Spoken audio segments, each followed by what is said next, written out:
1 अप्रैल से लागू होगी ये योजना। 23 लाख सरकारी कर्मचारियों की खुलेगी किस्मत। जी हां, सरकारी कर्मचारियों के लिए एक बड़ी खुशखबरी है। आपको बता दें कि सरकार 1 अप्रैल को 1,000 नहीं, 1 लाख नहीं, बल्कि 23 लाख केंद्रीय कर्मचारियों को बड़ा तोहफा देने वाली है, या यूं कहें कि सरकारी कर्मचारियों की किस्मत खुलने वाली है। जी हां, 1 अप्रैल को आपकी किस्मत का ताला खुल जाएगा। ये बड़ी खबर है। आपको बता दें कि केंद्र सरकार ने यूनिफाइड पेंशन स्कीम यानी कि यूपीएस को मंजूरी दे दी है, जो 1 अप्रैल 2025 से पूरे देश में लागू हो जाएगी। इस योजना से 23 लाख सरकारी कर्मचारियों को लाभ मिलेगा। सरकार की इस स्कीम में पुरानी पेंशन योजना और राष्ट्रीय पेंशन योजना को समाहित किया गया है। तो आइए जानते हैं यूनिफाइड पेंशन स्कीम के बारे में, किस तरह से ये योजना काम करेगी।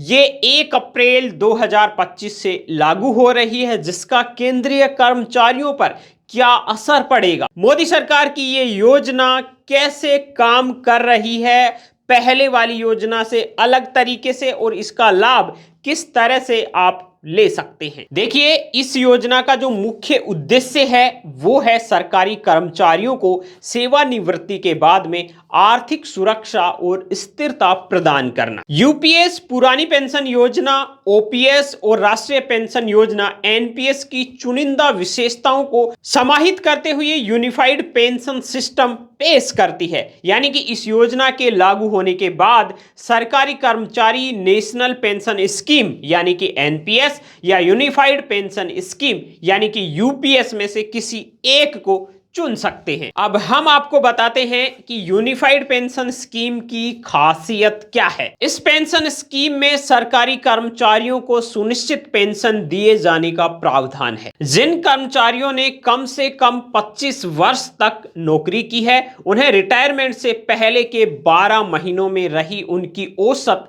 बेसिक सैलरी का 50% निश्चित पेंशन के तौर पर दिया जाएगा। और अगर आगे बात करें हम, तो 25 साल से कम नौकरी करने वाले पेंशन के मामले में पेंशन की रकम उनके निर्धारित कार्यकाल के अनुपात के अनुसार तय की जाएगी, और योजना के लिए न्यूनतम सेवा अवधि है वो 10 साल तय की गई है। वहीं भारत सरकार इसमें 18.5% का योगदान करेगी, और इस योजना में शामिल होने के लिए वो कर्मचारी जो 1 जनवरी 2004 के बाद से सरकारी सेवा में शामिल हुए हैं और जिन्होंने राष्ट्रीय पेंशन योजना को चुना है, वे ही यूपीएस से जुड़ सकते हैं। इस योजना के विशेष बिंदुओं पर पहले हम बात कर लेते हैं। इस योजना में न्यूनतम 10 वर्ष की सेवा के बाद सेवानिवृत्ति पर 10,000 रुपए प्रति माह दिए जाने का प्रावधान है। वहीं अगर सरकारी कर्मचारी की मृत्यु हो जाती है तो उसकी पत्नी या पति को पारिवारिक पेंशन दी जाएगी। ये पेंशन कर्मचारी की मृत्यु से ठीक पहले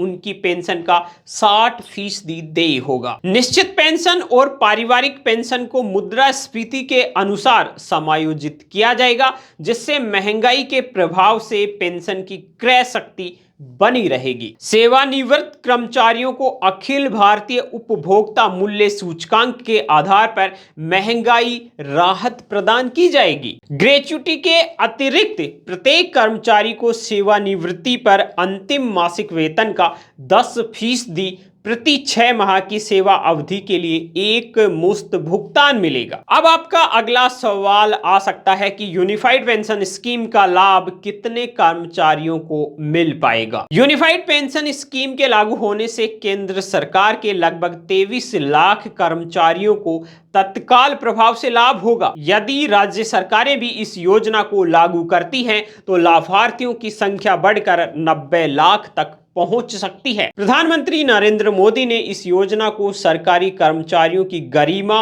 और आर्थिक सुरक्षा सुनिश्चित करने का एक बड़ा कदम बताया है, जो उनके कल्याण और सुरक्षित भविष्य के प्रति सरकार की प्रतिबद्धता को दर्शाता है। ये सब कुछ होने के बाद कर्मचारियों की मांग तो कुछ और ही है। केंद्र सरकार की इस योजना पर कर्मचारी संगठन के नेता खुश नजर नहीं आ रहे हैं।